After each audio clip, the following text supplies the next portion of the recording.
This show is live. Despite our best efforts, anything can happen. Some viewers may be offended. Viewer discretion is advised.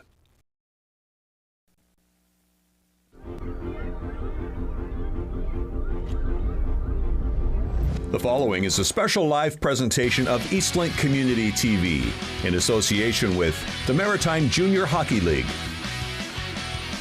This is the 2024 MHL Entry Draft on Eastlink. It's a Saturday morning where a lot of Maritime hockey prospects are going to find out where they're going to be playing their craft in the Maritime Hockey League in the upcoming season. Welcome from the Best Western in Glengarry. Coffee is for closers, and there's going to be a lot of deals being made here as we're now live inside the Sackville Super Sports Studio. Mavs Gillis, Greg McDonald, Dan Hobson, and Mike Smith joining us along for the ride. Guys, it's 7 rounds. We will be covering the first 2 here for the Maritime Hockey League. And Greg, when we take a look at this draft, this first round, teams are picking in bunches. Jumping off the screen is Campbellton with 4, I believe, Edmundston with 3, and a couple teams with a pair. Absolutely. Campbellton, 4 first-round picks here in this first round. One of them is probably already traded at this point, as there's going to be a lot of movement. Edmundston, back-to-back picks. And for people who followed our Eastlink U18 Nova Scotia coverage this year, expect a lot of names from that league to be called early on. Yeah, and of course, some of the teams that we haven't heard from in the past drafts, we're hearing from this year. Yarmouth and Summerside in the first 2 rounds. Teams that we usually have heard of aren't, like Amherst and Miramichi. So Valley and Campbellton set up to have themselves a good day. And in the past, Edmundston, West Kent, first-round draft pick. They've had great seasons. Campbellton, of course, first. But you know what? Can they do the same? They're expected to have a good day. I'm excited. Smitty, we jump into the Black Scouting binder to talk about the prospect pool for the MHL draft. What are we seeing from the kids out of this draft class? Well, this is mainly the 2008 group, Mavs, that we're looking at here. And this group, it brings a lot of, a lot of people would say maybe some questions around what these players will develop. Let's not forget, these guys were limited by COVID in their second year of Pee Wee and their first year of Bantam, on the action they played and the times they were on the ice with all those interruptions. So it has kind of maybe inhibited the development a little bit. But I think there's lots of opportunity here for a lot of teams. A team like Campbellton with 19, 20-year-olds on their roster, right now, their protected list, not just their playing roster. They need that youth influx in all areas, and I think that's something that's available in this draft today in all positions with the 08 group and the 07 group, as well, and there's still a smattering of 06s that may see their name called today. Dan, you're a Swami of the Maritime Hockey League. We just heard about some of the team needs for Campbellton. What are some of the team needs for the respective teams that we cover in our division? Okay, so let's start off here with the Yarmouth Mariners. They had a really tough season, finishing 4th. They'd be very surprised, but one of the things that hurt them in the regular season was special teams. So they're definitely looking for somebody that's going to help them on the power play, also on the penalty kill. For Pictou, it's going to be interesting. They're losing both of their goaltenders to overage. Could they be going in the market there for that? For Truro, they're losing pretty much 2 lines. They're losing 8 players, so they're going to see them in the 5th round. That's going to be an interesting one. Summerside, they're also losing a lot of players, but the thing is, as Greg and I were talking off camera, Summerside, they just keep getting stronger. Could they be, tapping into the local market like they always have? And Valley, it's been a great year for them in terms of trades. Like, they got rid of all their 20-year-olds, so they set themselves up very well, picked up Brady Burke. They also picked up George Fuda, the goaltender from Ontario Hockey Academy. So they're making a lot of moves. So this team that won 10 is not going to win 10 this upcoming season. So that's what we can expect here today. They're going to win a lot more, aren't they, Dan? I think so. They're going to win a lot more than 10. And we are getting ourselves set for Connor Cameron, the president of the Maritime Hockey League, with our opening remarks. That'll be coming up after the break, and then Campbellton in the first round on the clock. Stick with us. It's rounds 1 and 2 coverage of the Maritime Hockey League Draft right here on Eastlink Community TV.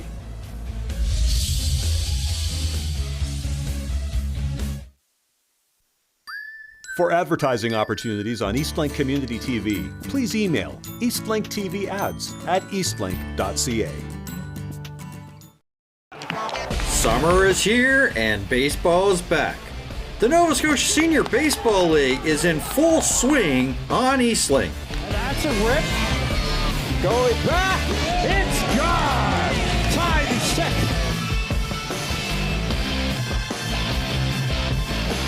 NSSBL on Tuesday night, June 25th. Dartmouth versus Halifax at 7 p.m. Available to Eastlink Video customers. Hi, I'm Mickey Rigby. I'm from Hope From Our Hands, a community-based fundraising project, and you're watching Eastlink Community TV.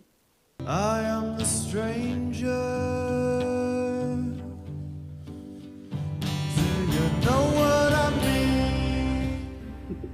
I sat down and the coach stood up and she shook my hand.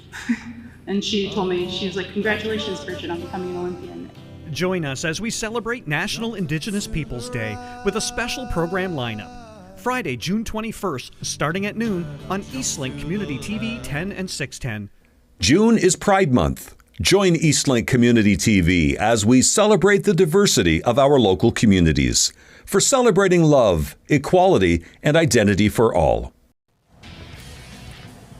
Miramichi Timberwolves, or Campbellton Tigers, beg your pardon, getting themselves set. The reason I know they're not the Miramichi Timberwolves, the Timberwolves got that big trophy on their desk, and we are getting set, and I'm sure it was a thrill for the MHL president, Connor Cameron, to hand out that trophy at the end of the Metal Fab playoffs. It was his first year as president of the Maritime Hockey League, coming off 3 years as the executive director of Hockey PEI. And Connor Cameron with our opening remarks to get things set for the day.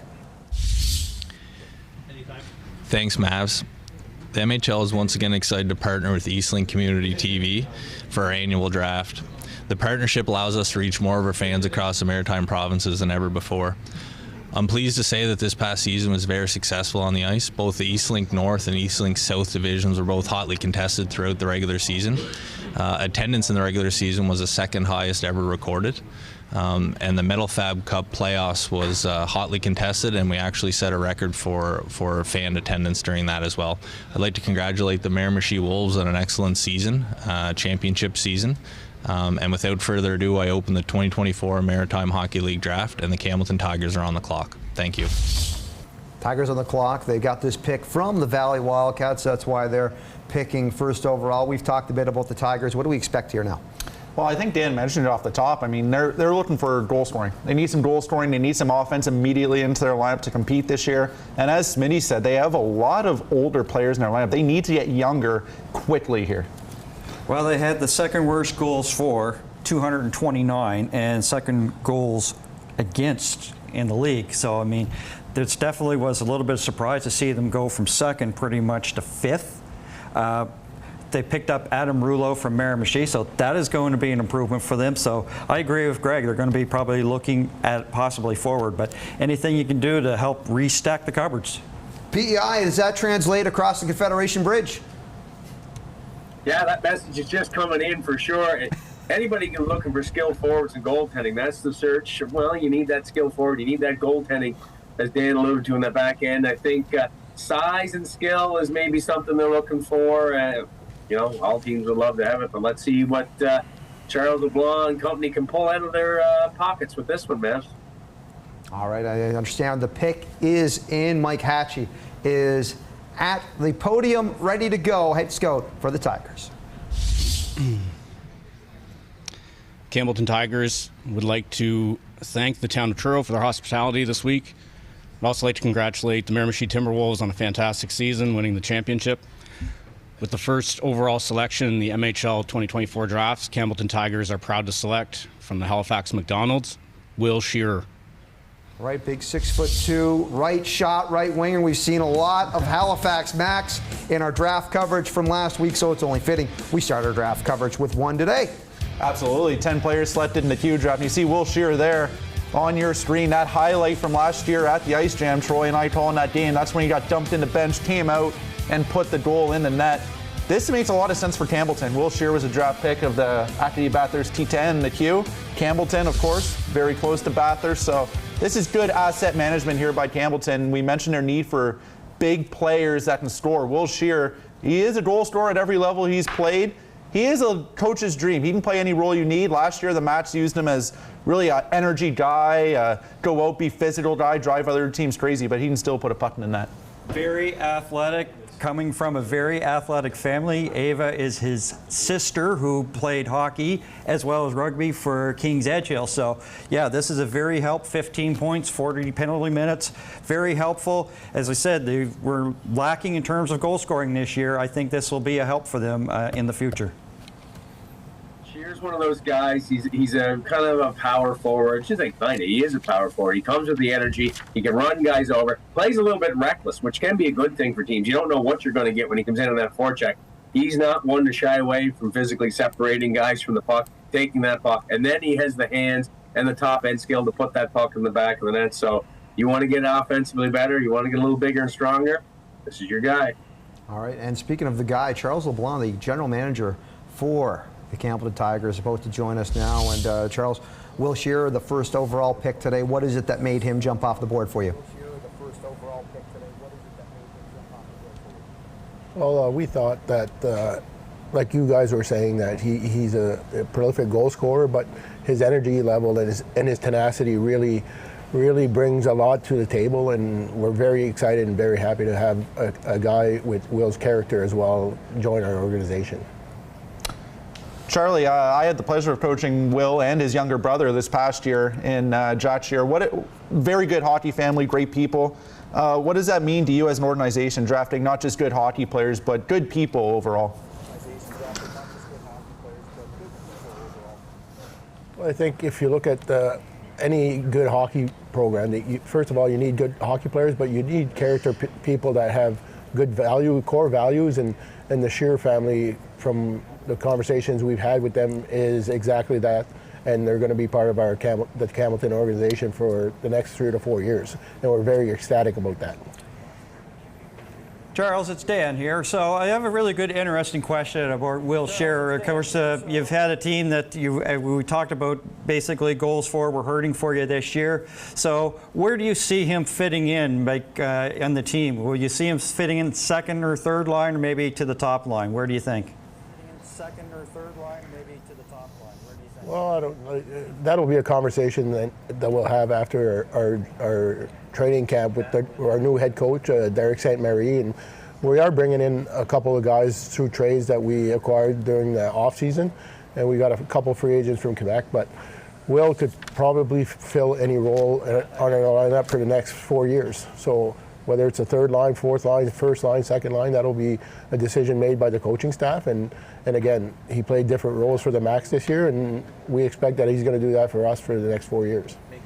And you've got a lot of work to do. You've still got a couple more picks here in the first round and through our coverage. Thanks for joining us. Well, I'm sure we'll be talking with you in a couple of minutes after your second and third pick here in the first round. Second and third picks here in the first round. Yes. Thanks. Awesome. All right, so now we go ourselves going from Campbellton to Grand Falls. We're going over to the Rapids. This is a club, again, 15 wins on the season and 34 points. What do we see from the Grand Falls Rapids? Again, Grand Falls are looking to get younger. They're looking to get players that are going to be hard to play against, and they love drafting kids from New Brunswick. These New Brunswick teams in the league, they love taking kids from their own province, so don't be surprised if they go that route. But again, for Grand Falls, it's about building and building and building, and probably not looking to compete this year, but the year after. Yeah, they've lost some scoring. They were a team that they were last in goals for in the Maritime Hockey League, so they're definitely going to be looking to try to improve on that. They've lost a scorer there to graduation, so they're definitely looking to restock the cupboards and try to do that. And as Greg mentioned, that's a team that has really tried to make sure that they stay locally in the province. We'll see if they're going to. Smitty. Well, you look at Grand Falls and what Danny Braun and company have there, and of course, veteran MHL coach Greg Leland at the helm. They're the smallest team in the MHL. I think last year they came in around 5'10", 168 pounds, compared, you look at someone like Miramichi, who was 6'1", 185 on average. So that's a lot when you're giving up, when you're going to those burns. So they need to get younger, and I think they need to add a little bit of size. And you're right, they like the New Brunswick-based talent, but we'll see what they come up with here. Well, Danny Braun is at the podium right now with our pick for Grand Falls, second overall here in the first.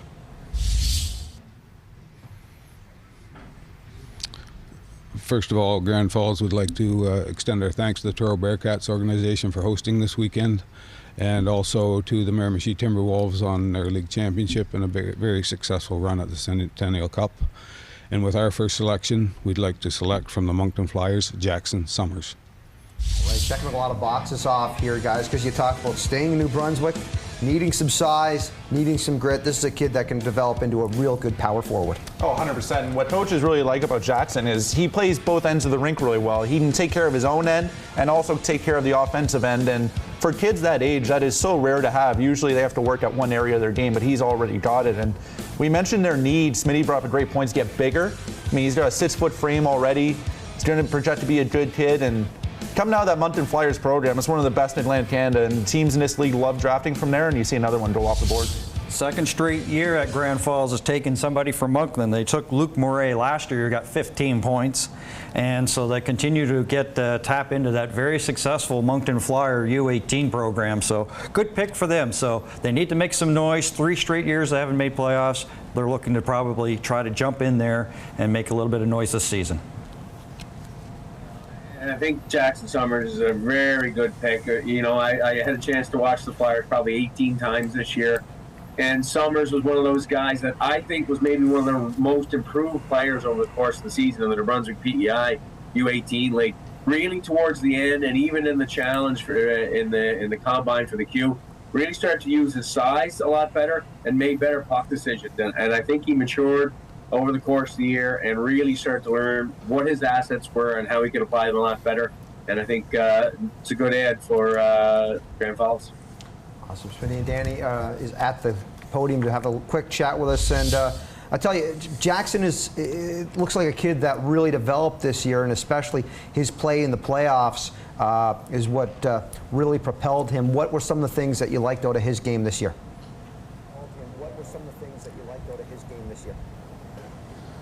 You know, I think importantly for our organization was the need to, to add to the organizational depth at the forward position, more specifically the right-hand shot forwards. And, Jackson's certainly a kid that, brings some size. He plays a 200-foot game, and we think there's some offensive upside there as well.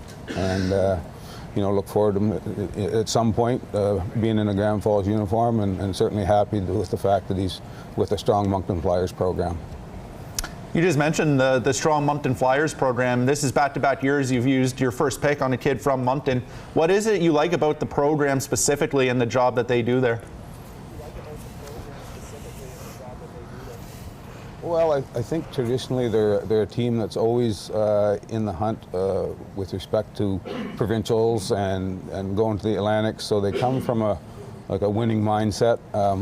So they're kids that know what it takes to be successful at that level, and then quite often that'll transcend to the next level. Now, I know really it's not really trying to appeal to the fans, but what's the message that you're trying to get to Grand Falls to say, hey, we're going to make a run and we're going to try to get into a playoff spot? So you think that with the acquisition that today is going to help win that process? Well, I mean, it certainly adds to that depth that I spoke about. And, these are young guys, and whether they're ready to make that jump at this point remains to be seen. Those are decisions that coaching staff will make through training camp. But, we're happy with the depth that we're trying to establish within the program. A lot of New Brunswick kids, and bodes well for the future. Awesome, Danny. Appreciate you taking the time, and we look forward to hearing you more throughout the day as we now move on to pick number 3, and the Yarmouth Mariners find themselves on the clock. 4th place in the East Link South Division this season. What do we expect out of the Mariners here? Laurie Barron and crew down in Yarmouth, they love taking players from Nova Scotia. That's their track record. They love taking players from the U18 League, so I would not be shocked if they went down this same route. And again, goal scoring was a little bit of an issue for them last year, so expect them to maybe address that need here early on. I see the team looking for anything that can help in specialty teams because their penalty kill and their power play was like in the middle of the pack. They're losing Nathan Carter, one of their top scorers. He had 51 points. So they're definitely looking to try to get a little bit more offense and looking for a solid 200-foot player. Smitty with Laurie Barron and them. Yeah, go ahead, brother. No. Thanks for the intro. Appreciate it. But you're right with that, Dan. I think you're right, and Greg on that one. Yarmouth likes to keep it close to home, but I think it was kind of an off year for Yarmouth again, and the push from Summerside coming over to the East Lake South might have kind of ignited that rivalry a little bit more, and I think they want to go out and add a little more depth, a little more youth, and kind of get the Mariners heading in the right direction again to put a big push on there. And I think the 200-foot player idea, I kind of like that direction, Dan. All right, well, now we're going to go to Laurie Barron at the podium. It's the Mariners set for pick number 3.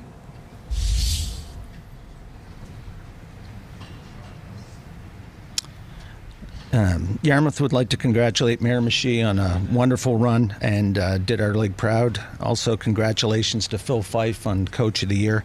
Yarmouth is pleased to take from the Dartmouth Subaru, Owen O'Donnell. O'Donnell, a guy that was named all-rookie team in U15. Had a great year with the Steel Subarus, going up to pick up his Mariners jersey. Of course, his cousin Aiden going to the Ontario Hockey League, but Owen is ready to get down to the fish tank. Oh, is he ever? And you see our excellent U18 coverage we had last year, and Owen O'Donnell played a lot, cousin of Aiden. And, you know, he got overshadowed at times because everyone was watching Aiden O'Donnell last year, but Owen is so good. He's such a good playmaker. And what I really like about his game is you see him there getting his pitcher. He was 4th in rookie scoring in the U18 league. He had a fantastic season. I really liked his game in playoffs and Atlantics when the Steel Subaru hosted. I thought he was one of their better forwards, very dynamic. He has to grow a little bit and get used to the defensive side of the game, but if you need help scoring, this is your guy. When he was second year U15, led the league in assists. So this is a guy that can set up some goals. Intelligent hockey IQ, because I was looking at his numbers, 28 points, only 2 penalty minutes in the Nova Scotia U18 league. That is very impressive. So is going to be a really solid 200-foot player, really help them out on the specialty teams that I think they were looking for, and as well, you know, help them in terms of scoring. So this is a great acquisition by Yarmouth. Yeah, boys, you're both bang on with your thoughts on O'Donnell there. A really quick guy to retrieve pucks. He competes hard along the wall for pucks. And yeah, often overshadowed by his cousin for sure, but he shouldn't be underestimated what he brings to a team. I thought he was really integral for Steel Subaru, especially at the Atlantics. Really showed up. Seems to show up every game with the same type game. A real honest player. Dan, yeah, 2 penalty minutes, but he doesn't play a soft game. He plays a hard game along the wall, really competes, but plays a smart game of hockey. Great ad by the Yarmouth Mariners crew. Yeah, and we'll go down to Glengarry. Owen O'Donnell joining us at this time. Owen, congrats on getting picked here 3rd overall. How's it feel to be going to the Mariners? 3rd overall. How's it feel to be going to the Mariners? It's great. I mean, I've been talking to them for a while, and it's a great organization backed up by some great fans back in Yarmouth, so I'm excited to get started. Owen, congratulations on getting drafted. I had to coach against you and the rest of the O'Donnells when you were coming up through minor hockey, so you caused me a lot of headaches. But what can fans in Yarmouth be expecting out of you down there? How would you describe yourself as a hockey player? Expecting out of you down there, how would you describe yourself as a hockey player? Yeah, I'm a great skater. I'm a very smart guy who looks to set up his teammates and create some offense in the offensive zone, but, you know, he's not afraid to go to the dirty areas and play a 200-foot game. Owen, basically my question goes with what did you work on to really help you prepare to have the good season that you had and now be a member of the Yarmouth Mariners? What did you work on in the off-season to help improve that? Yeah, I think it's just the strength side of the game. I mean, as you continue to go up through the levels, it's your size and your strength is more important as you work your way up, and just doing all the little things off the ice to prepare myself for this season really helped me. All right, well, Owen, we'll look forward to even more from you on the ice. Thanks for taking the time, and congratulations on the day. More from you on the ice. Thanks for taking the time, and congratulations on the day. Thank you. Owen O'Donnell going to the Yarmouth Mariners, and we go from Yarmouth. We switch our focus over to the Fredericton Red Wings here as they have the 4th pick here. Well, I'll start with Smitty. What are we looking for out of Fredericton in this pick? Well, when you look at Fredericton, Roger Shannon and crew have added some really good pieces in the last few drafts, but they need to get more offense. They have some great depth players.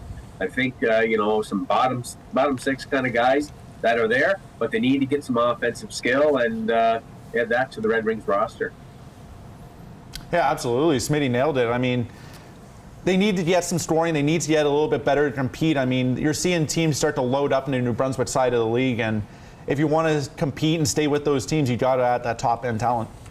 Well, picking up Tyler Totten was a bit of help for them as well. So, as you guys said, they're looking for some help in terms of forwards and trying to get some more scoring. And this is also a team that has lost a lot of players. 8 graduating players, that's a lot. So, they're definitely looking to rebuild the cupboards as well as get things that will help them right now. All right, let's throw it over to Glenn Gary to the podium as we are ready for the pick.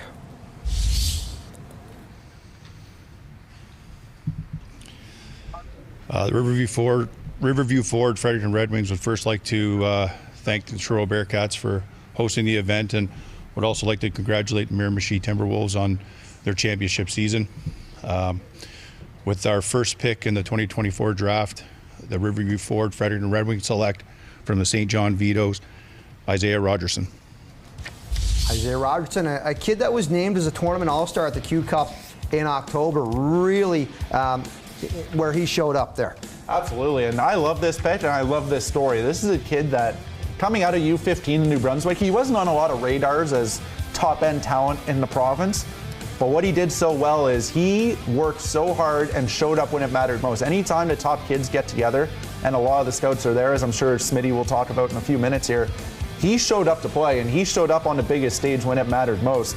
And that's what you like as a junior team, picking these kids out of U18. You want the kids that when the light shine brightest, when people are watching, you're going to show up and put on a good performance. And it was a really tough season for the St. John Vitoes, the New Brunswick PEI Under-18 League, and for him to get 40 points, he's done very well. So, and once again, you see sort of this Eastlink North Division. What they have done in the past is they continue to draft locally in their province, and they've done that once again. So getting Rogerson was really good for them, and I see them doing very well. And as I said, they finished 4th in the Maritime Hockey League Eastlink North Division, so expect them to maybe try to climb the ladder and get there, but they've got a lot of assets to fill here, but this is a good acquisition for them. Well, exciting fast times coming to Fredericton for sure. They have the big MHL Hockey Summit that's coming this summer. We'll get a chance to mention that a little later. But they may have the fastest player out of the 08 group coming to Fredericton, and Isaiah Rogerson. Electrifying speed for sure. He got a lot of points this year for a mediocre Vito's team.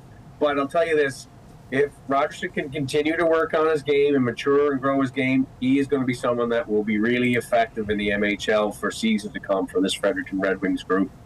And we'll throw it over to Kyle McAllister. Kyle, with this pick with Rogerson, you've got a kid that is brimming with potential. What is it that you love about his game that made him your first pick today?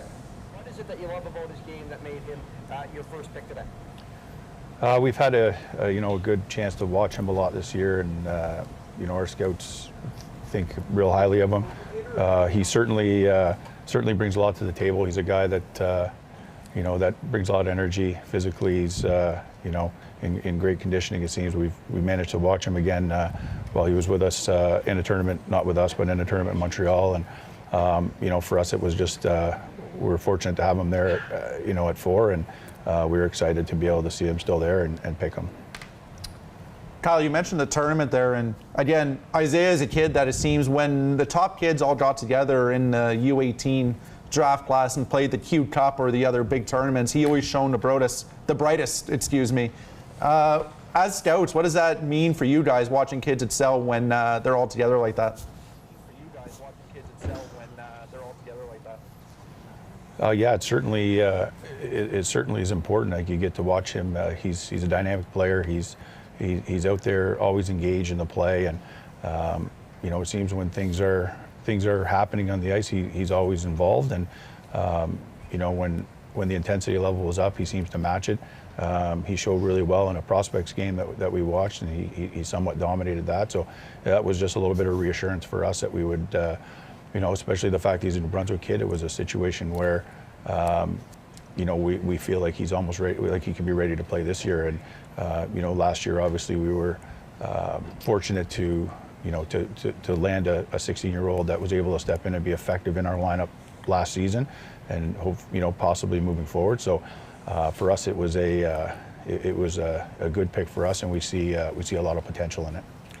Yeah, you picked up Carter McCluskey in the last year from Truro, and he was one of the graduating players. So you know that you needed offense. Are you really expected him maybe to, I guess, take that role of McCluskey, or are you really going to see him like on the second line? Yeah, I mean, it's certainly can't ask him to come in right away and fill the shoes of a guy that has played in the league and has major junior pedigree to with over 100 points in the league. But we certainly believe that he can eventually be that guy. We know that with a young guy coming in like that, we'll make sure that that he's in a situation that he can grow into and flourish into the role that we think he can be. But we see a lot of that style of that hardworking, conditioned guy that can be on the ice for a long time, it seems, and certainly can produce offensively. So yeah, I don't think it's a terrible comparison. I think it's a good comparison to compare him to a guy that could eventually be like that. But at 16 years old, there's a process in our league where there's a lot of older guys and a lot of 20-year-olds at some nights, plus your 19s, 18s. So for a guy like him to come in and we'll manage him properly if it gets to that, and get him in a situation where he could be successful wherever that is in the lineup. But if he's going to play in Fredericton, he's certainly going to have an opportunity to promote the positives and the skills that he brings to the table offensively, and allow him to go out and feel confident to be able to compete every night and be able to contribute to his the strengths of his game. Awesome. Thanks, Kyle. Tremendous stuff, and best of luck with the Red Wings moving forward. Thank you very much, guys. All right, we go from the Fredericton Red Wings to the Truro Bearcats, and I'm staring right over at you, Dan Hobson, because it is Truro. It is Truro time with Dan Hobson. Truro, what does the Bearcats need? Dan Hobson, take it away. Well, I think that they're going to be looking for some forwards. They're lost 8 players, as I mentioned earlier. So that's basically 2 lines. They're also going to lose some veteran defensemen. But they also have a question, because Eric Halliday, who of course was with the Armada, got sent down the second half of the season to play. A lot of questions if he's ready to go up. Do they need to fill that hole there? So that's what I see happening for them. They'll be willing to take anything. They just need to, get some players, because the 8 graduating players leaving, that's a lot to fill. Historically, one thing Truro really loves doing is they love taking players from the U18 league in Nova Scotia, especially the city teams. They love going to that market, and they have very good success at getting those kids to report. So, again, I'm with Dan. They need a lot of forwards. We've had all forwards so far. Why not keep it going? Yeah, sorry to cut in on you there, Greg, but was that a question for me about the Armada and Halliday? No, Eric Halliday did an awesome job when he was called up for the playoffs. Can't give you any intel. That's up to Matthew Turcotte on that one in training camp. But Halliday did do very, very well. Got into playoff action in the queue for the Armada and really developed. When he went back to Truro, his game elevated. So it'll be interesting what happens there. I think they have a really good defensive core. They're one of the bigger teams in the MHL, and I think just up front, a little bit of jam, a little bit of skill. Eric Halliday, certainly a big addition for the Truro Bearcats this year, but the biggest addition for them right now, John Greenwood coming in as head coach of the Bearcats. He's at the podium.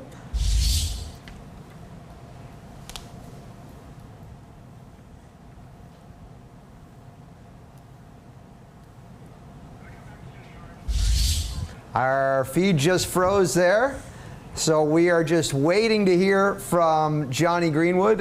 Look, John Greenwood coming to the Truro Bearcats as the head coach, coming as a former coach from St. Mary's, a guy that was an assistant with the Moose, Cole Harbour Hockey Academy. This is a very big acquisition for the Bearcats. It was. I had a chance to go to the meet and greet that they had at the Rath Eastlink Community Center last Friday.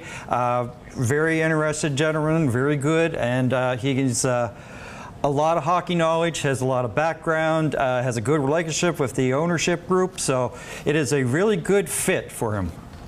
Yeah, absolutely. I mean, John's one of those guys, speaking on the coaching world, I mean, I've had the opportunity to be on the ice with John numerous times, and he is so well respected among the coaching ranks, not only in Nova Scotia, but all of the Maritimes and Quebec as well. This is a guy that he could get numerous jobs in the Quebec League if he wanted, on a lot of benches, and he's had success everywhere he went. When he was with the Halifax Mooseheads, every year he was there, they had the top penalty kill in the league. He had a very unique penalty kill that was very new at the time, that a lot of coaches now use today in the junior ranks, that you'll see if you watch a junior game anywhere. But this guy is so highly respected. So for Truro to be able to land him, what a gift for Truro. Smitty. Yeah, Johnny's a cagey veteran of the Maritime hockey ranks for sure. I remember he was a young guy, so I'm an old guy now. Johnny's been around a long time in the league and well respected, and brings all his knowledge to the Truro area. Now, I can see the pick on my screen, but I'm not going to ruin anything if we get the feedback up. It's on the link there. But, yeah, it's anyway, good job in Truro. Yeah, so we're just having a little bit of technical difficulties over in Truro right now. There is a pick in there, and we're just waiting for a little bit of, as Steve Melanson used to say to us back at NSCC Radio and TV Arts, technology created by man, bound to fail. But we're just getting ourselves waiting to hear from that, as it is key to fit the bill as well, though. So as just to go restart the wheel, Will Shearer off to Campbellton with that first pick, Jackson Summers to Grand Falls with the second, Yarmouth, Owen O'Donnell going to the Mariners, Isaiah Rogerson with the Fredericton Capitals, and we are just awaiting to see what we are going to do with pick number 5 and the Truro Bearcats, pride of the Rath Eastlink Community Center. Yeah, absolutely. And the biggest thing I think so far is 3 of the first 4 picks coming from teams that were in Atlantics in the U18 and either won their league or were hosting in the Steel Subaru. So these teams are putting a big price on kids that have success and come from a winning culture, as you heard in one of our GM interviews. Well, as I said, it's a team that they're having a lot of players graduate. We talked about losing pretty much two forward lines and 2 defensemen. It's going to be interesting what direction they want to go with, because you pretty much whatever you draft here today is going to help you, whether it's defense, whether it's forwards. Their goaltending situation last year was a situation where they came in, they didn't have goaltenders, but they do, so they're okay on the back end. Anything that they do here today is going to really help them in terms of the process.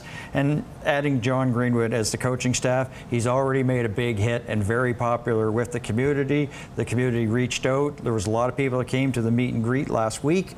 And very fine gentlemen and very good hockey IQ. So their future looks pretty good. Absolutely. So I believe it was last year where we lost power during the MHL Draft. Was it last year? It was, yes. We lost power, and Truro lost power yesterday. Twice. I can't. You were watching TV. It interrupted the day, didn't it? It interrupted my sleep, because all of a sudden the fan just stopped, and I woke up in the morning. It's like, okay, this is power outage number 1. And then I went into town and was at the town library. First time that I ever stepped into a town library, and the power went out. So it's like, it's an omen. Is that a sign? Everywhere I go, the power goes out? You know what? I believe the power is back on for us at Glengarry. Are we ready to go to the podium, my friends?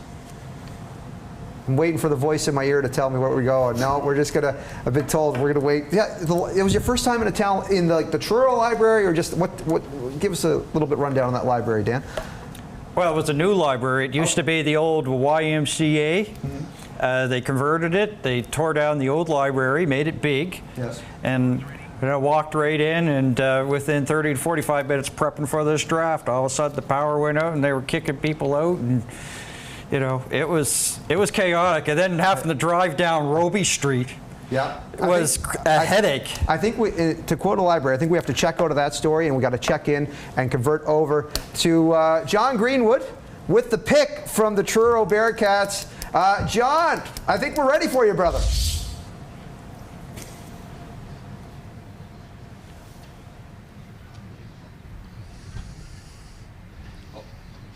Again?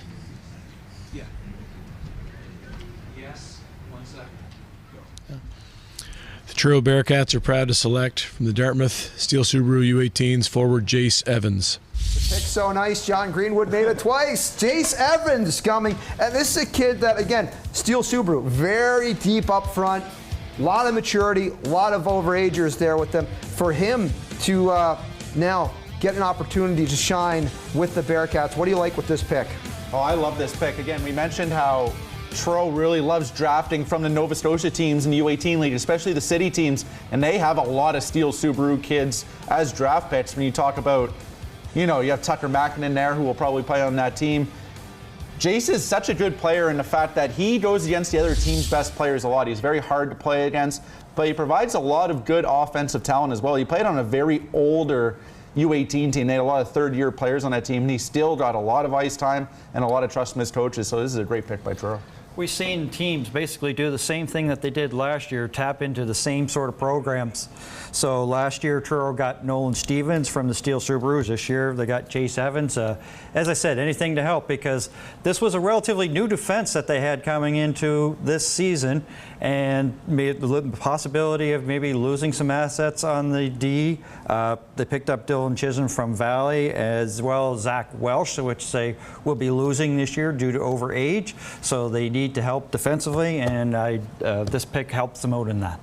Well, a big help for the Bearcats is John Greenwood as the new head coach of this club. He joins us right now to talk about the pick. John, with Jace Evans, what was it that you liked about his game for you to make your first selection on him? Well, we're really excited to get him, Mavs. I was so excited to pick him. We picked him 3 times at the podium. I don't know if you knew that, but really good player. Tenacious, good speed, good character, hardworking kid. It's everything we want in our team and our program, and we're really excited to grab him where we did. Yeah, John, congratulations on getting the jig there in Truro. With your first pick here in Jace, what kind of team are you looking to mold in ice next year? What's your team identity you're looking to build? Well, there's no secret to that. I'm sure I'm the same as every coach in the league, but what you'd say at any level, but we want fast, competitive kids. We want kids that can play fast, not just skate fast, but think the game quickly, and kids that are competitive. That's sort of an absolute non-negotiable. We want competitive players in our system, and this guy is off the charts in that area, so we're really happy to grab him. Hey John, Dan here. I had a chance to meet you last week. So, yeah, how is learning the players and learning the system, how is that coming along with you in terms of getting ready for the draft here today? It was a lot of work in a short amount of time to do it. How are you adjusting? Yeah, I'm fortunate that there's a good staff already in place here. It's not like I had to step in here and do this all on my own. We've had people that have been watching the kids all year. We have the GM in place, and Jamie Barber, who's making sure we get trades done to get picks into the spots that we want. So, you know, I'm just the face here right now. I don't know the kids as well as most of the staff do, so I'm relying on them. Everyone has their role to play and their own lane to stay in. So it's something I'll do a lot more of in the next year, moving forward. But, you know, some of the city kids I'm a bit more familiar with from my time just doing skates through the spring and summer and Hockey Nova Scotia programs over the years. I know some of the kids, especially the ones that live close to me, but like I said, we rely on other people to do their jobs in the organization, and I have full trust and faith in them. Well, John, congratulations again on getting this spot with the Junior A Bearcats.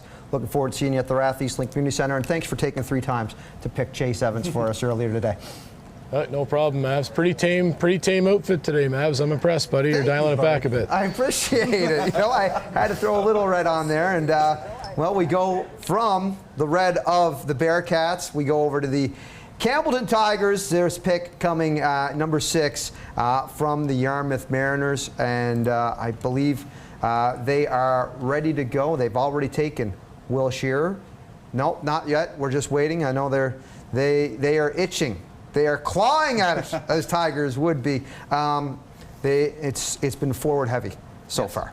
I'd expect that to continue. Again, we mentioned the needs for Campbellton off the start of the show. They need goal scoring. They need more offense.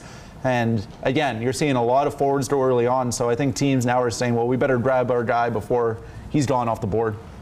And the reason why is they're better defensively. They're going to have a more veteran defenseman. They also picked up Van Slower, who they got from Yarmouth. He's going to be in his 3rd year. His first year, he didn't get a lot of ice time. He was basically the 7th defenseman. Here he is in Campbellton, so he's going to have a chance to be growing on that D. They're going to be stronger for it. So that's what we could expect to see if we can actually see. Oh, there I am. There. I'm saying it's going to be a lights-out pick. Smitty, your take. I think they go with another forward again for sure on this one, and I'm going to just be quiet, let them pick. All right, here we go. The pick is in. Let's go back to Truro.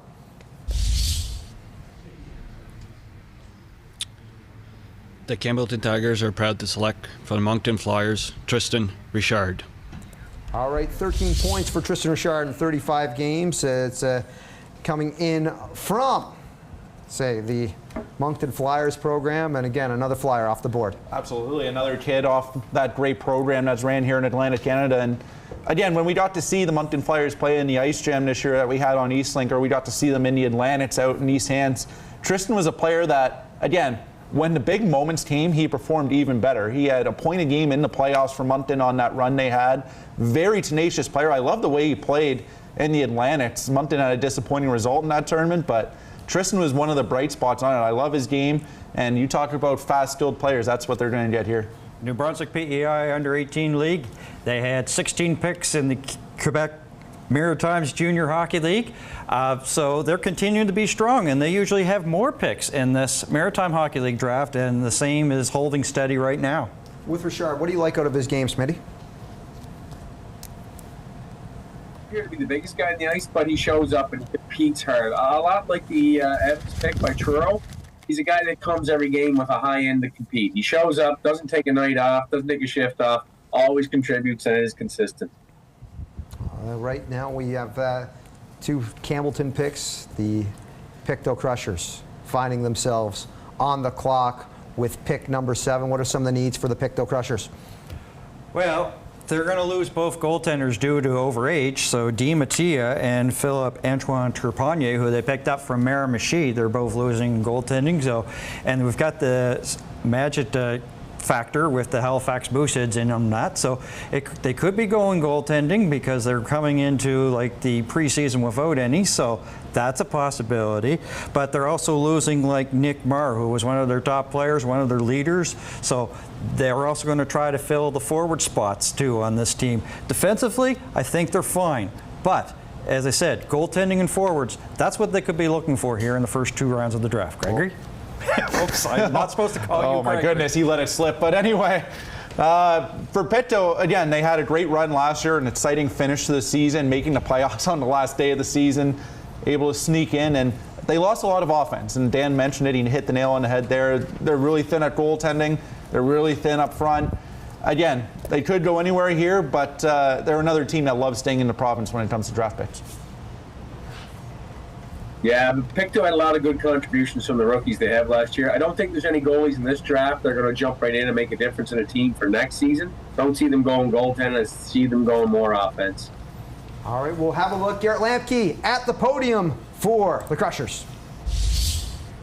The Weeks Crushers are proud to select from the Cape Breton West Islanders, Cohen Pictou. First defenseman off the board here for this draft, and he's a big defenseman off the West. Yes, and we see our first 2006 year-born kid get selected here in the draft. He spent 3 years in the Cape Breton West Islanders program. Big defenseman, as you mentioned, Mavs. Very good playmaker from the point. He got a lot of playing time this year on that Cape Breton West team, and he played a ton of minutes in their first-round playoff series against the Halifax McDonald's, who they took all the way to Game 5, a final game in that series, and he was a big reason why. Shuts players down, can run a power play. This is a great pick here by Pictou. And as I said before, we're continuing the tradition where teams draft from the same teams in the U18. Heavy relationship between the Pictou County Crushers and the Cape Breton West Islanders continue. Garrett Lampke from that program as well, so they continue to tap into that U18 program. So no real surprises so far. And what do I know? They went with the defenseman when I said they were going offense. And Garrett Lampke is joining us right now. I mean, if you're in the coach's room and you say, hey, you got to play for the name on the front of the jersey, not the back. Well, this kid can play for both. Garrett, what do you like with this kid? Yeah, you guys mentioned it. He's just a full 200-foot defenseman. Moves the puck well, plays hard, kind of old school style. Loves the game of hockey. I think he was at it 7 days a week last year, so we're really excited to add him to the organization. Yeah, Gary, you take an older player here in the first round. He spent 3 years in Cape Breton, and we talked about your relationship with that team and how you like players in that program. What is it about kids from the Islanders program that you like in Pictou? I mean, I think you guys hit the nail on the head. It's the local thing with our league. Guys like staying close to home. We've built a great relationship with Cape Breton West. We think they do a great job developing players. And Cohen is just case in point. 3 years there with the program. We were looking for a defenseman to step in right away, and he fit the bill perfectly. And Cohen's had some time up with you. I believe he got in a couple of games with Pictou. How does that help his development and have him ready for next season? Yeah, that's great. I think you guys mentioned it as well. He was a standout for the West in their playoff run and their series against the Max in particular. We ran into injury and suspension trouble in our playoff series with Amherst, and Cohen actually played 2 games, looked like a regular out there at 17, so we think he's definitely ready to make the jump at 18. We're excited for it. Awesome. All right, thanks for the time. And now we move on from the Weeks Crushers back to Campbellton. And I believe Campbellton has... there it is. We're back. Campbellton, their third pick as we get ourselves set, and we are ready to go there.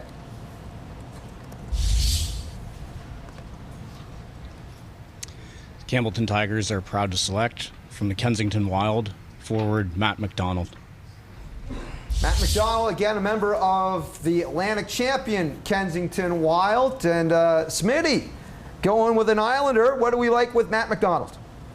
Well, Matt McDonald plays a big, hard, physical game along the wall, gets in the corners, really creates space for guys out there. I thought he had a great playoff season, which was a great run for this whole Wild organization in Kensington to make it to Telus. And McDonald really contributed. A guy that, maybe underappreciated if you don't watch them on a consistent basis, but a guy who contributed every night and a little bit old school bang and crash in his game. Yeah, Smitty nailed it on the head there. I mean, that Kensington team was such a pleasure to watch, and what a season they had. And he fits right into that mold of bang and crash. That whole team loved playing physical. They loved playing on the edge, and they could put the puck in the net. And that sums up Matt McDonald's game.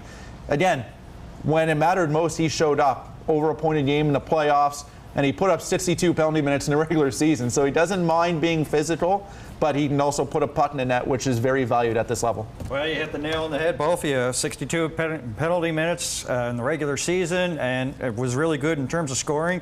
And there's always something about a pick of a team that won at the Atlantics.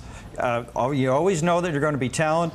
And this team, this Kensington team, 2 years ago, they were sort of like really bottom tier, and they went all the way up. Very, very strong program to be drafting out of this year, so good pick. All the way up. They went all the way up. Is that Drake?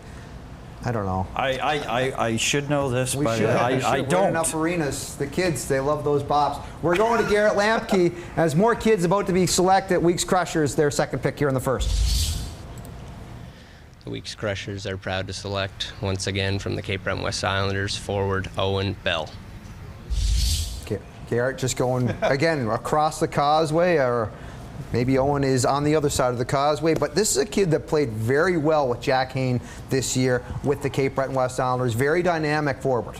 Absolutely, and you mentioned Jack Hayne and the season he had. He was the MVP of that team, along with Raya Stewart and Ned. And Owen Bell was so good at getting Jack the puck and getting him to open spaces. This is a kid that's had a really good progression as hockey's gone on. This is why you don't give up on kids too early in their hockey journey. He played in the U16 league in Nova Scotia, didn't play U18 his first eligibility year, went to U16, put up some big numbers, learned how to play in that age group. Then he went up to U18, and guess what? First year, top line winger. Now he gets drafted first round in the junior A draft. So these are the good success stories you love to see. Well, you talk to general managers of the Maritime Hockey League teams, and they always seem to think that if you draft locally, you're going to get a lot out of the kids. And you can see again, once again, Pictou going to the Cape Breton West Islanders organization to get the pick, and they're going to expect good things out of Owen Bell. So this is another good pick here for Pictou. And he's a guy you can't teach 6'4". All right, you always good to have that on your team for sure. And he makes good decisions with the puck and the blue line. Does a good job of getting that puck to the net, which is really key in today's game. Yeah, 6'4", again, if you have yourself a power forward at 6'4" at this age, that is trying to find that size for Pictou. And again, we had some fantastic games from Pictou in the postseason this year. It was a lot of fun going down there. Always fun to go down to the Lifestyle Center in Pictou. Oh, 100%. Those first round games there against Amherst were almost, it seemed like every game went to overtime. That was an absolute pleasure to cover. And Pictou had a great turnout in playoffs, great fan base turning up, and they just took 2 kids from Antigonish. So they're trying to get the market of the Antigonish crowd to keep coming down to Pictou and support that team. It seemed like any game that we did in the new year, Greg, from January on was always overtime, and a lot of them involved Pictou, especially that thriller that got them in the second to last of the regular season versus Truro. And I know probably Truro doesn't want to mention that, but that was really good for Pictou, and that goes to show you the heart that this team has. They just never quit, and it's just like their coach never quits. So they've got a great work ethic, and he's also a calming presence for them. So, you know, this is a really good team that they're going to put on the ice for the 24-25 season. We got so many kids from Antigonish playing for the Pictou Crushers. We're going to start calling them the Pictou Crusher Dogs, or the Pictou Crusher Bulldogs. Yes, absolutely. For those who know. Yeah. Hey, their junior B team won 2 back-to-back provincials. So. To quote Brad Chandler, Canada's team, the Antigonish Junior B Bulldogs. Now we're going to go back to the Best Western, and it is Edmundston ready for their selection.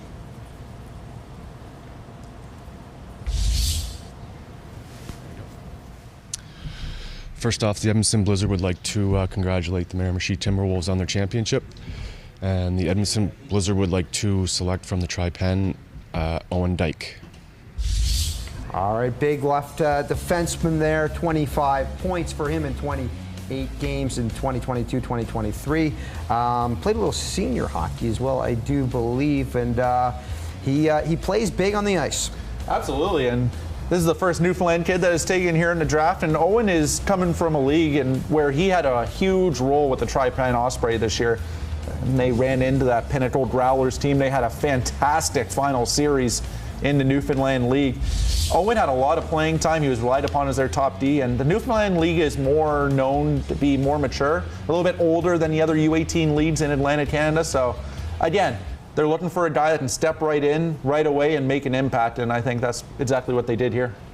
Yeah, he's also not afraid to get into like the dirty areas. 52 penalty minutes, 10 points in the regular season, so he's got that toughness as a defenseman, got some size, so this is a very good help to clear the goaltender so he could actually see the puck come towards the net. So this is a good pick here for Edmundston.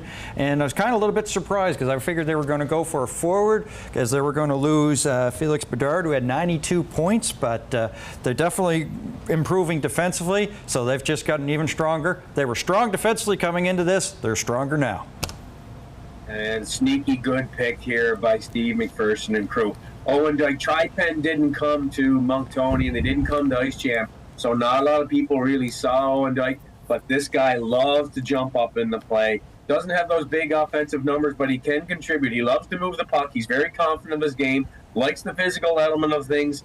Really a late kind of developer, and I think a really nice ad here by the Blizzard. And we stay with Edmundston. And Dan, you say they need some help at forward. They're picking again. Will they go this way? Steve McPherson at the podium.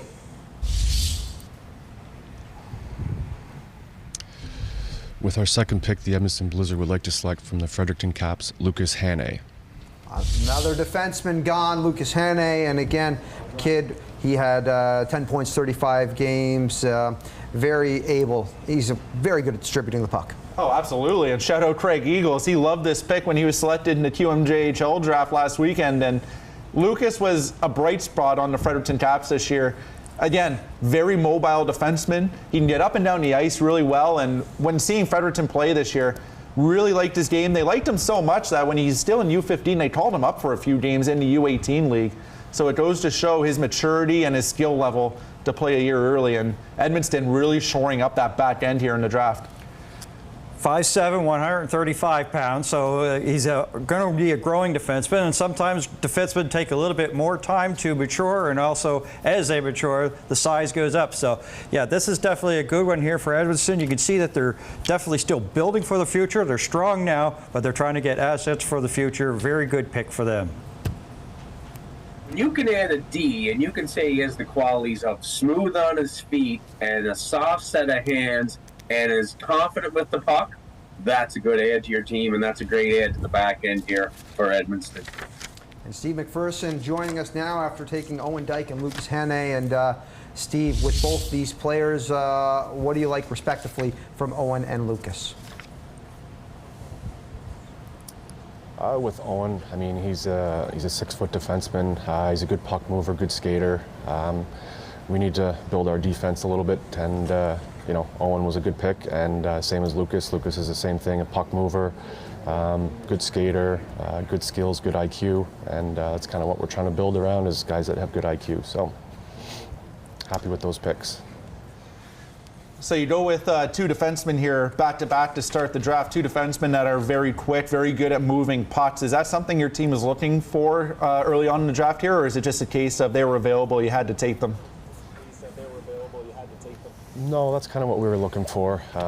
You know, we're looking for smart kids that have a good hockey IQ, love the puck movers. With Owen, I mean, he's a little bit bigger. He's 6 foot 170. Lucas is a little bit smaller, but both of them can skate, both of them can move pucks, and good IQ on both of them. So happy with those. Yeah, so you're kind of really surprised me with some of your picks, but you're going to miss Bedard with 92 points. Are you maybe trying to, I guess, have a little bit of a defensive game? Is that what you're going to plan for in the future? I mean, I think that's with our coach. I mean, that's one of the things that Simon does, is he, you know, defense first, playing in our own end, and you know, moving forward. I mean, it's something we try to do every year. Play well on our own end. Also, you know, play good offense, fast game, good transition, stuff like that. So. Awesome. All right. Thanks, Steve, for that. And we are now getting ourselves ready to move on for Grand Falls with them on the clock. Again, the Grand Falls taking Jackson Summers forward to start with the second overall. Where do you see the Rapids going here? I think they're going to try and continue to improve their forward core. We saw them take Jackson, a hard-working player that plays the game the right way. And when we asked their manager there about the pick, again, they're looking for kids, he said, that play the right way, and we're going to see what they decide to do here. I guess we're ready to go to the podium. Grand Falls selects from Ross A. Netherwood, Ian Lovett. Ian Lovett, a guy who plays both up top and down low. He plays forward and D. Listed as a defenseman on Elite Prospects, but we'll see what we get out of Ian Lovett coming in at 5'6". Oh, and again, he was selected in the Q draft, and I spoke on it then, and I'll speak on it now. I love this pick. Ian Lovett, he went to Ross. He's from Halifax. If he would have stayed and played for the Mats, he would have been right up there in that team with all their good draft-eligible players they had. He would have been one of their top guys. He's a little smaller, but the way he plays, so shifty, so quick, good vision on the ice. He is very, very good, and this is an excellent pick from Grand Falls. Yeah, you said about the size, 140 pounds. I mean, he's going to grow as he goes up in age and everything like that. This is a very solid pick for them. So, yeah, really good pick here for Grand Falls, and they're really doing everything here to get themselves in a good, strong position. Is basically our commissioner said, or that. The MHL has been really competitive, attendance is up, and everything is competitive and close. So it's going to be an exciting season coming up for Grand Falls, I think. Well, you look at Lovett. He is not the biggest, but he plays a big game. Was very good for the Riverhawks this year. A lot of the goals he scores and points he gets come off extra effort, and he's one of the guys that'll compete so hard. He loves competing around the net, loves battling. and a really good guy on faceoffs. Really noticed that about him this year. Sharp guy taking draws for the Riverhawks. All right, that will do it for the first round. 12 picks down, 12 to go in our coverage. Second round of the Maritime Hockey League Draft coming up after the break.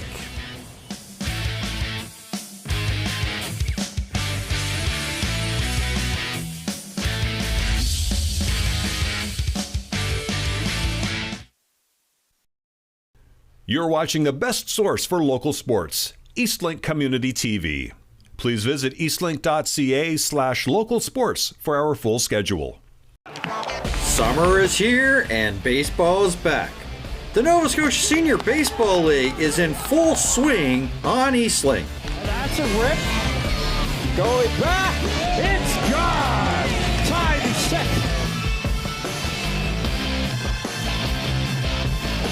NSSBL on Tuesday night, June 25th. Dartmouth versus Halifax at 7 p.m. Available to Eastlink Video customers. Hi, my name is Joshua Hayward. I'm an employee from Summer Street Industries, and you are watching Eastlink Community TV. Maritime Pro Stock is on Eastlink Community TV. Ladies and gentlemen, the pros. With 12 to go. Contact! Can he save it? They both Donald Chisholm to the lead in the 89! Wow, that's the move he was waiting for. You're trying to take oh boy, contact! The Maritime Pro Stock Tour, Fridays at 6 p.m. on Eastlink Community TV 10 and 610. June is Pride Month. Join Eastlink Community TV as we celebrate the diversity of our local communities for celebrating love, equality, and identity for all. Valley Wildcats, you see Brandon Benedict and the crew getting themselves ready here to open up the second round of coverage, as we have been very forward heavy in the first. We will see if it continues here in the second. Let's throw it to the Best Western as we are set for the opening pick of the second round.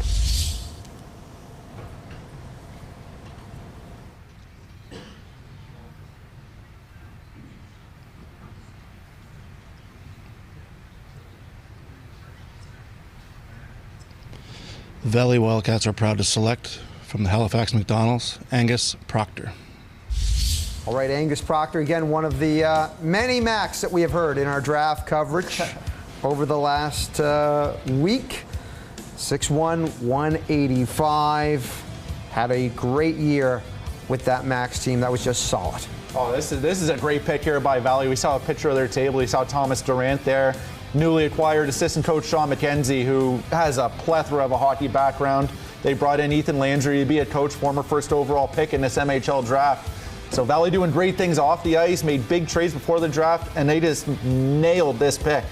Now, the thing about Angus Proctor, very good player, a lot of scouts, and I'm sure Smitty will also speak on this, they think he's ready to go to the Q. He is that good throughout the year for the Halifax McDonald's, and when he played for Team Nova Scotia in the Q Cup or went to the QMJHL Gatorade Challenge, he was one of the best players for Nova Scotia at those events. Coaches love him, but if Valley can get him to report, that is a home run pick for Valley. The organization has done a lot of great things getting ready for this draft. Pretty much, they came into the draft, they had no 20-year-olds that they were losing from the team this year. So it allowed them to really get some draft picks here and allowed them to get Proctor, and I think this is a good one. And he's adding a lot more forward, getting some scoring. It was a team that sort of had some difficulty in scoring, and I think that in 1 to 2 years, this guy could be a leader here for the Valley Wildcats. I'll tell you this. One thing that Brandon Benedict and the Valley crew did here, they didn't let him fall to the 5th round, which a lot of Q teams did last week, and a smart team, we won't name them, picked him up in the 5th round in the Armada. This guy, Angus Proctor, is a guy who can dominate a game when he comes over the boards. He loves the physical game. He's so strong along the wall. When he's going in on that forecheck, D are looking over their shoulders for sure. He can go out, set the tone, create so much open ice and space out there. This is an excellent pick by Valley. think we even talked about how the Maritime scout of that QMJHL team has to be very happy with that selection during that. Speaking of scouting, Travis Young joining us here from Valley, and Angus Proctor, the pick that we have opened our second round with. What is it that you like about Angus Proctor's game? I mean, he's just a real good 200-foot player. He's got some offensive punch, plays a real responsible game. He's a big kid, so we're real excited, obviously, to get him where we did. Travis, Greg McDonald here. You guys in the Valley and U18 coming off a great season, and the Junior A program looking to follow that success. What kind of team are you guys looking to ice this year, and what kind of statement do you make by taking Angus here? Yeah, I mean, obviously looking to take a step forward. With a guy like Angus, obviously he's a highly touted kid. He's got a great opportunity. I think, whether it's this year or down the road to play major junior hockey, but I think you get to a point in the draft where you got to kind of weigh the risk, and the potential with him as a junior A player, I think, is extremely high if that's something that happens down the road. Now, the team also picked up George Footy from the Ontario Hockey Academy. So for all the people that follow Maritime Hockey League, Travis, give us like a little bit of a Cole's notes on him and what the Valley Wildcat fans are expected to see this upcoming season. Yeah, I mean, obviously he's a talented kid. We just think somebody that can come in and obviously help the group and, hopefully kind of raise the competition level between the pipes for the team. All right, Travis, thanks again. As we move on to the Grand Falls Rapids, they're the second pick here in the second round. Yeah, and again, Grand Falls, we've seen them pick twice already, and this is a team that, again, they're trying to refill these positions. They went forward heavy already. Will that continue? We'll have to wait and see. Well, we won't have to wait much longer. Caleb, they're at the podium. No, not yet. Oh, sorry. Again, the voices in my head. They keep telling me, Dan, what's going on, bud? Well, I was looking at their goaltending situation. They have LeClures and Hodgson coming back as 1-2 in that system. Could they be maybe possibly trying to get another goaltender to maybe say, well, we have 3. Let's see what somebody wants to get goaltending. Because goaltending has been a little bit of a struggle here in the Maritime Hockey League for the teams. There was a lot of 8-goal games, a lot of high-scoring goal games this year. Could they be going for another goaltender for the future? Maybe.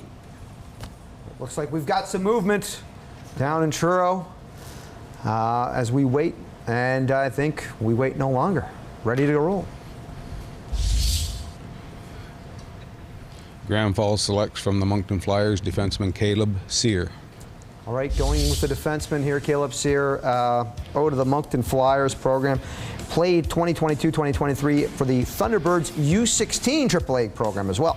Yes, and again, another one of these good success stories of kids going to play U16 for a year, really develop properly, then you come up to such a great program that is the Moncton Flyers, and they will mold you into a player ready for the next level. Caleb, again, a defenseman that excelled when it mattered most, put up just as many points in the playoffs as he did the regular season.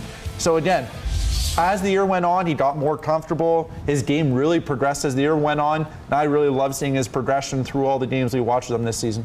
Well, it's a little different move because it's basically a stay-at-home defenseman. So you know that he's going to really do stuff on the back end to make sure that he keeps pucks away. You can basically say that he's a stay-at-home defenseman, as I said, but he's going to make sure that he's going to have a little bit of size to, basically not afraid to get it mucked up too. Some stature physically, but he really is confident with the puck. He makes smart puck decisions, and he's hard to separate from that puck. You look at him and think, oh, he's not a big guy, but he's tough to knock off his feet. A solid guy in the back end. So addressing a need there with a stay-at-home defenseman, as we now have the West Kent Steamers on the clock, and the pick is in, so we will be waiting if we are ready to go to the podium. We are ready. All right, we will go to the podium. The West Kent Steamers are proud to select from Charlottetown Knights U18, Rowan Walsh. All right, Rowan Walsh, go to the Knights. We take a look at some of the footage here. Good 200-foot game, a battler, and with him being a member of PEI U18. We throw it over to Mike Smith. Smitty, what do you think of him? Well, no, this is a great pick. Rowan Walsh brings size. He brings high hockey IQ. His dad, Gordy, good player in the great player in the OHL with Kingston Frontenacs and played at UPEI here. So Rowan has a good hockey DNA. He has good hands. He is a good skater. He's great on the penalty kill. Did an awesome job. The Knights had a bit of a mixed year for sure on them, but Walsh was a regular contributor, has a lot of attributes that will fit really, really well at the junior game. Yeah, 100%. Smitty nailed it. Rowan really got an increased role when Dawson Sharkey left the Charlottetown Knights and went up to the Acadie Bathurst T10 halfway through the year, and he had to take over a lot of that offensive responsibility for that team. 6th round pick of the Charlottetown Islanders. So, again, a lot of teams are really fighting over this kid's services, and it goes to show what type of hockey player he is. 15 points in the regular season, 18 penalty minutes, and basically, as what my two other colleagues have said, this is a really solid pick here for West Kent. They won the draft last year. They had a lot of good picks, and they propelled them to second place in the league, and they're looking to hopefully maybe stay there or maybe even move up in the Eastlink North Division, and this will help them in that process. And we have Olivier Filion with us now to talk about the pick. Rowan Walsh, nice forward there for the Knights. What do you like with him? Yeah, we're really happy with that pick. Rowan's a big body. I think we have a team. Our organization love to play fast and stuff like that. So he's a pick that our scouts really like. I think he's going to bring the offense we need and then the physicality we need. You mentioned bringing the offense and physicality that you need to West Kent this season. Is that going to be something you look to keep addressing throughout the draft here, or is that going to be more best player available type for your draft strategy going forward? I think we'll go with best player available. It's hard to predict where our team's going to be, in September and when we get to next year. But it is something we're looking at with the type of game we're playing and what we built last year. If there's some bigger guys that can bring some offense, we'll look into that for sure. You're losing Alexei Daniel as well as Samuel Maché, so they combined for 122 points. Do you see the Walsh maybe eventually filling in that role and being one of your top scorers as he matures and moves along? I think so. I think we had a young core last year, so there's going to be some guys that will get the opportunity to play bigger minutes this year with Alexi and Massé leaving. But a kid like Ron Walsh in the near future will be able to take a big role with us for sure. Olivier, I appreciate taking some time, and we got another pick for you guys coming up. We got 2 more here in this second round, so we'll be ready for it. Best of luck. Thank you. All right, now we go from West Kent to Summerside, and you think about Rowan Walsh from the Knights going off the board before Summerside. They do enjoy taking kids from the island. You have to wonder where he was on their board. Oh, you stole the words out of my mouth there, Mavs. They love taking kids from the island, keeping them on their team, and why wouldn't you? They're successful with it year after year after year. And one thing Summerside is they love competing every single year, so we'll see where they go here. What is engraved in my mind is one of the times that I interviewed Pat McKeever, and he said, well, when we draft locally, we get local kids, you get a lot more out of them than what if they were somewhere else. So I remember that being in my head, and it just seems to be not only just a message that's in your head, it's pretty much their draft proposal of how they keep everything together. It's basically their team concept. Well, I just heard a big rumble of thunder out the window here in PEI, so big things are coming down in Summerside. We haven't had them on the draft in a couple of years to be on our Eastlink coverage of the draft, so I'm really excited to see what Pat McKeever and the Summerside gang have come up with here. Lots of good opportunities from the island prospects. And Smitty, as always, it's worth the ride to Summerside. Let's see where they're going with pick number 16. The Summerside Western Capitals would like to thank the Truro Bearcats organization for hosting the 2024 MHL Draft and extend congratulations to the Miramichi Timberwolves for winning the championship this past season. With our first selection of the 2024 MHL Draft, Summerside Capitals select Derek Andrews. Well, we called them staying on the island. Derek Andrews, a member of the Kensington Wild, and he finished second in rookie scoring in the New Brunswick PEI League. Yeah, he only trailed his own teammate, Liam Arsenault, who was a first-round draft pick of the Bathurst T10, the Q Draft. I love this pick. Derek is a kid that plays the game the right way. He's physical, he can score, he's good in his own end, and he had an increased role down the middle of the ice for the Kensington Wild, a very important center position as they went on that magical run to the TELUS Cup and a very good showing on the national stage as well. This is a kid that could step right into the Junior A League and be a difference maker. Well, we're seeing the trend continue that basically teams still pick pretty much from the same U18 programs. We saw Pictou take from the Cape Breton West Islanders, and same here for the Summerside Western Capitals. Picked heavily into the Kensington Wild program, had a lot of players past and present, and they picked another one, and this is a solid pickup for them. And as you said, 31 points and high in terms of penalty minutes. As I take a look right now, 44. You know, that's basically grit as well as scoring. He's going to be exciting, and Summerside people, Summerside fans, they're going to love him.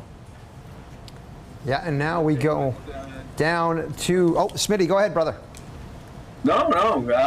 Well, one of those things, Cape Breton Eagles jumped in and took Derek Andrews last week in the Q Draft. We see Summerside doing it today. A lot of good elements to his game, as the guys mentioned. Plays with a little bit of recklessness. You never know what's going to happen out there. Intense on the forecheck. A lot of people ask the question, is he related to Brent Andrews that used to play with the Mooseheads? You're correct. He was first cousin of former Moosehead and Memorial Cup winner Brent Andrews. And now we're going to go over to the war rooms for the Summerside Capitals. Justin, Derek Andrews, you're keeping him close to home. What is it that you liked about his game?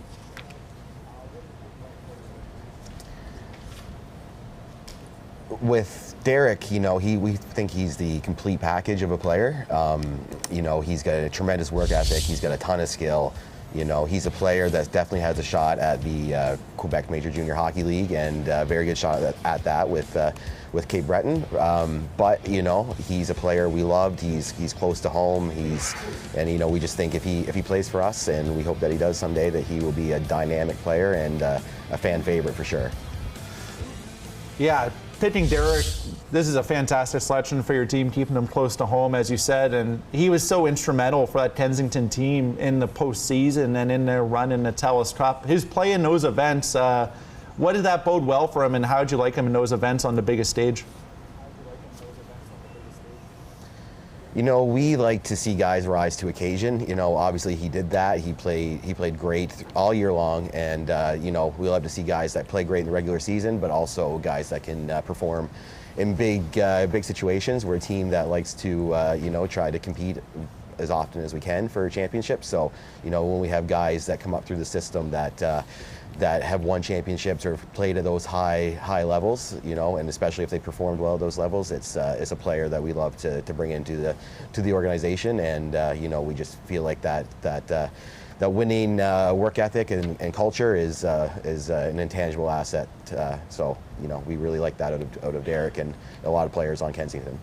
Well, as I was saying to the guys in the studio, it's an organization that has draft locally, loves getting the kids, and expects to get the lot out of them. You're losing Connor Keogh as a team captain. Do you see maybe Andrew sort of maybe jumping in that role in a couple of years from now? He definitely fits that mold to be someone that can definitely jump into that role.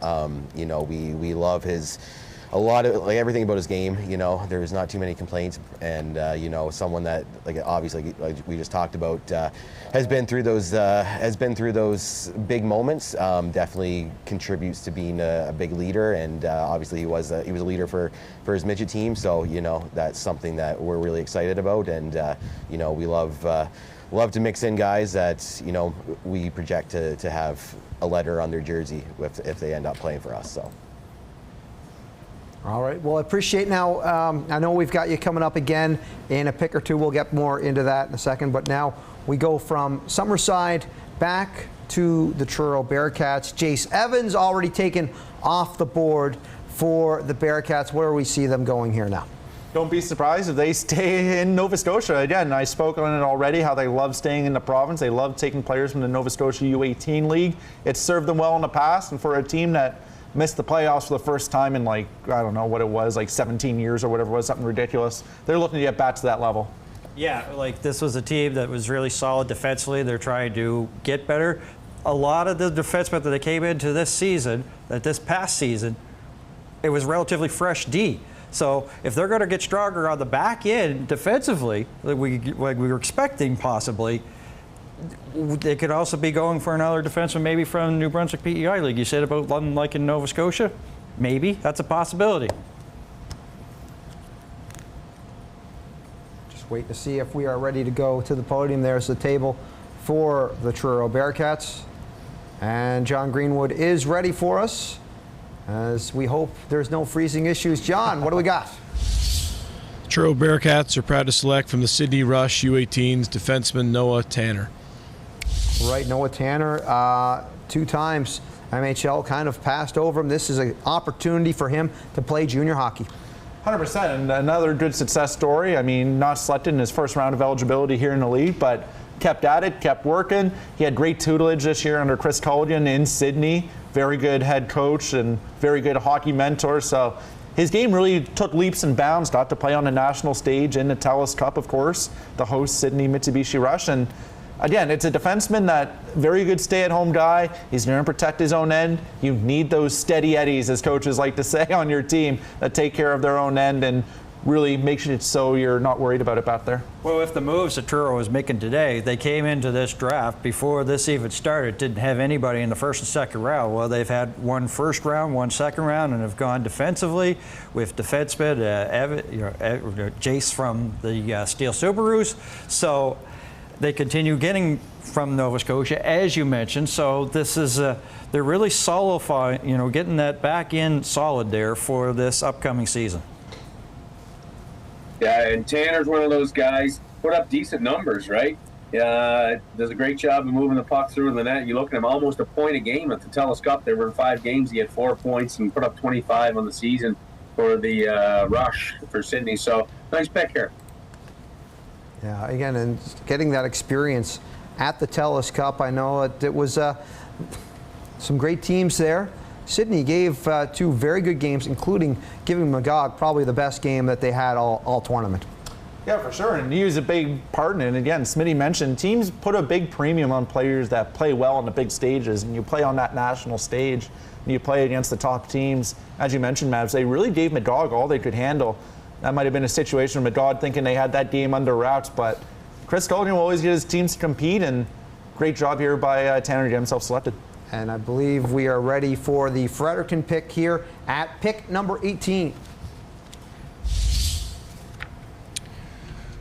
With our second pick, the Riverview Ford Fredericton Red Wings select from the St. John Vito's, Will Clark.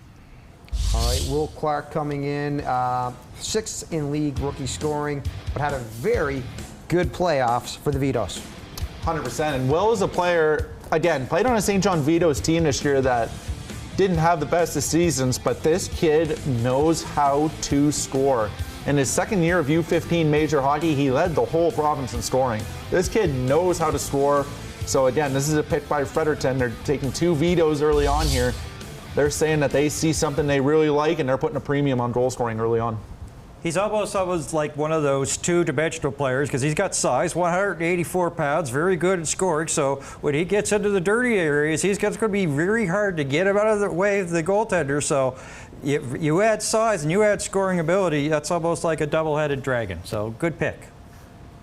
Yeah, Clark's a big body presence. He gets into the corners, goes to those dirty areas, like you said, Dan. Shows up, competes every time. Really, I think, learned well how to use his size to his benefit and his line mates' benefit this year. Also did very good things in U15 as well at that level. I mean, 48 points for him in the 2022-2023 season with the Port City Sharks. So this is a kid that has that scoring touch. Might have took a little bit of time to develop in U18, but big things are going to be happening for Will Clark. Oh, yeah. I mean, as coaches, you want kids that know how to put a puck in the back of the net, and he certainly knows how to do that. It's hard to teach offensive scoring touch. You can teach compete a little bit, but kids that have a nose for the net are hard to find, and Fredericton put a big value on that early on in the draft. They're definitely helping And themselves. Fredericton had some. Sorry, Smitty, go ahead. Fredericton had some stockpiles, some young players and talent there. They're doing a good job of developing. And speaking of developing, can we talk briefly about that MHL Hockey Summit that's going on in Fredericton this summer? In the second week of August in there. Coaches seminar, Gardner McDougall, Jim Holt, and all these guys coming in. Great opportunity for coaches in the league. Younger coaches, if you're a U15 coach, U18, you can learn from some of the best in the Maritimes. Also for players, too. So a lot of these players we see today, it's a development camp. They're bringing in power skating, skills coaches to work with them. And the scouts and teams, they're going to get a look at the 09s for next year's draft. There's a pre-junior camp going on where there's going to be 4 games guaranteed. It's got a wonderful weekend in August to follow up on today's events and look into next season's going on. So big things happening in Fredericton. They're adding the picks today, and they're going to start the development of the next phase of MHL hockey coming up in August. Well, you sold us. We're all on our way to Freddie Beach. We got to get ourselves up to Fredericton. Let's roll the truck. Let's get ourselves up to Fredericton. All the information's available on the MHL site. You can find it all there. It's a great weekend. If you're around in the area, you're in the Maritimes, Atlantic Canada, I suggest coach, player, parent, scout, look it up. Get yourself to Freddie Beach. And, Mavs, you'll be there, right? I'll be there. And you know what, Smitty? You say it's worth the ride to Fredericton? Is that what you're saying right now? Oh, you can't go wrong in Fredericton. One of the most beautiful cities in all the Maritimes, for sure. It's always a good time. And there's never a lack of heat and cold beverages in Fredericton. And it's also worth the ride to Summerside. They have pick number 19 for us as we are ready to go back to Truro. The Summerside Western Capitals are thrilled to select from the Charlottetown Knights, Declan McLaughlin. Summerside keeping it on the island, going with Declan McLaughlin out of that Knights program. Again, another PEI kid taken here. Smitty, what do you like with Declan? Pure sniper. He always has been. He's not the biggest guy in the world, but from the ring at line in, you know what I mean, top of the circles in, this guy knows how to score goals and put it in the back of the net. You can't teach that. That's his natural ability, is a pure sniper. So they have Ethan Dixon. That guy knows how to put the puck in the net in Summerside. They added Derek Andrews, who played on the line with Ethan Dixon. Now you put maybe Declan McLaughlin, another pure sniper on the other side. Ooh, Summerside always has those big PEI scores. They have a couple of them on their roster now.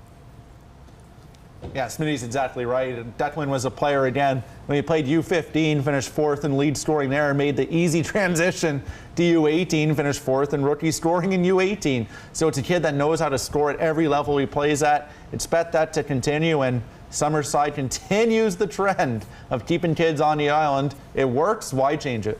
Yeah, if it's not broken, don't fix it sort of thing. So 274 goals, the most in the Maritime Hockey League in the regular season here for the Summerside Western Capitals. They're going to lose Trenton Crane. That was a big addition that they had for 3 years. Also going to lose Blake Eastman. So you could see that, as Smitty was saying, this is a sniper, so this guy is looking to probably come in and give them some instant success to make up for the offense that they're going to lose in those two guys.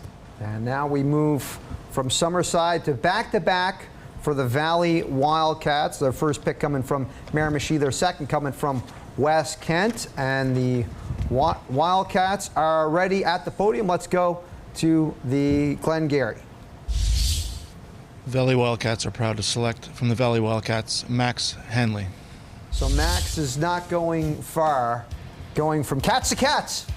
Yeah, and his Q rights are also owned by the Cats, as Moncton selected him in the Q draft, so he's keeping the same Cat logo no matter what.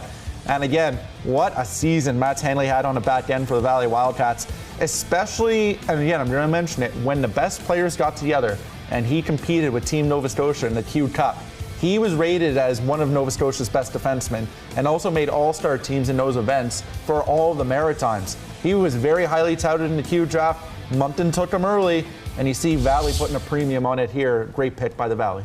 Well, the Valley Wildcats are a little bit of a unique situation for them, as they have U15, U18, the Maritime Hockey League.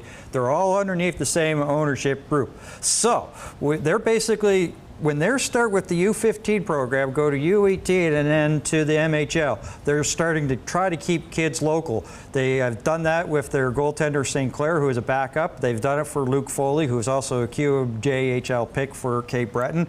Expecting really good things out of him this year if he's with Valley. So they are doing the same sort of thing that Summerside has done, is keep the kids local, that you're going to get a lot out of them, and they're expecting them. And this one really isn't a surprise to me. I thought that with Hanley going low down in the Q draft, I thought he'd be a really, good pick here for Valley in the first 2 rounds of the MHL draft. So.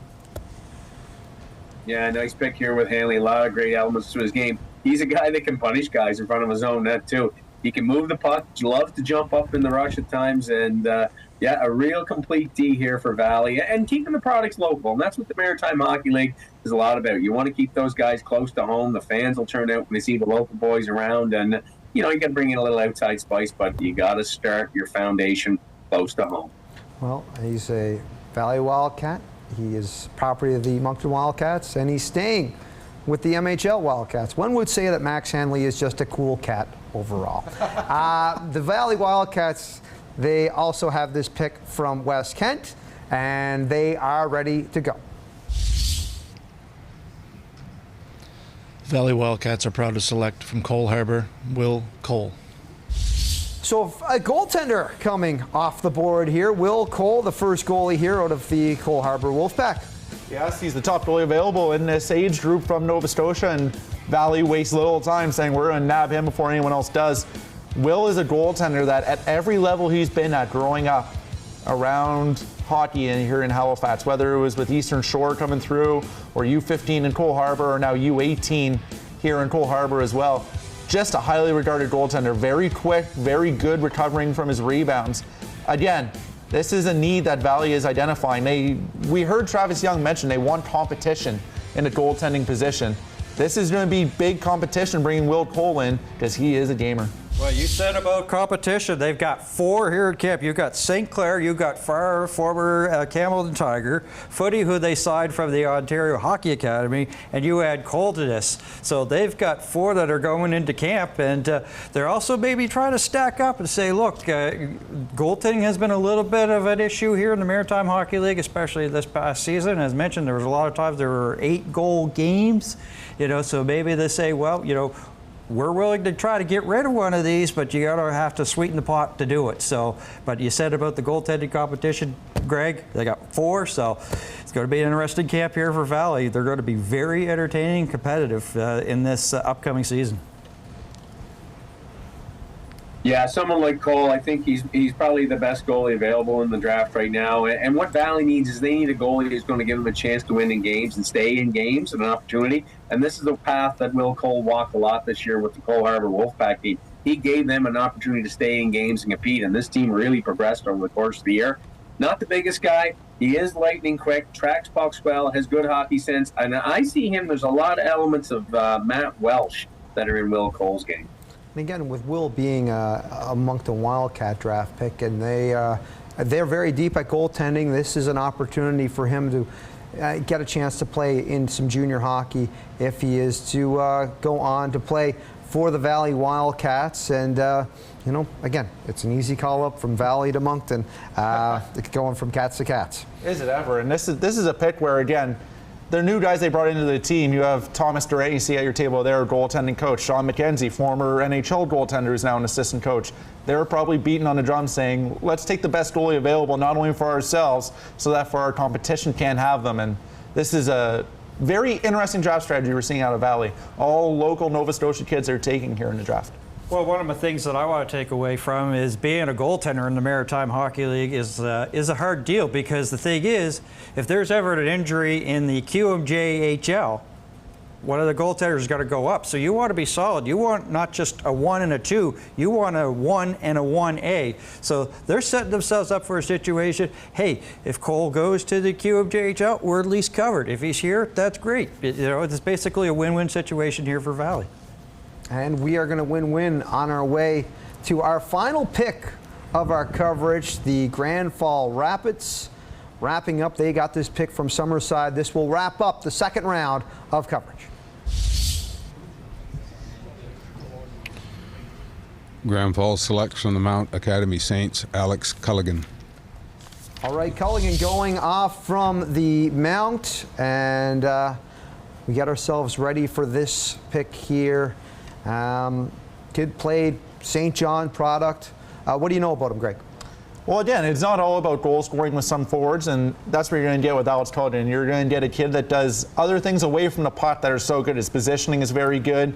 He's able to read things in all the zones. And again, these teams put a big, big premium on kids that perform in the playoffs and then when things get tight.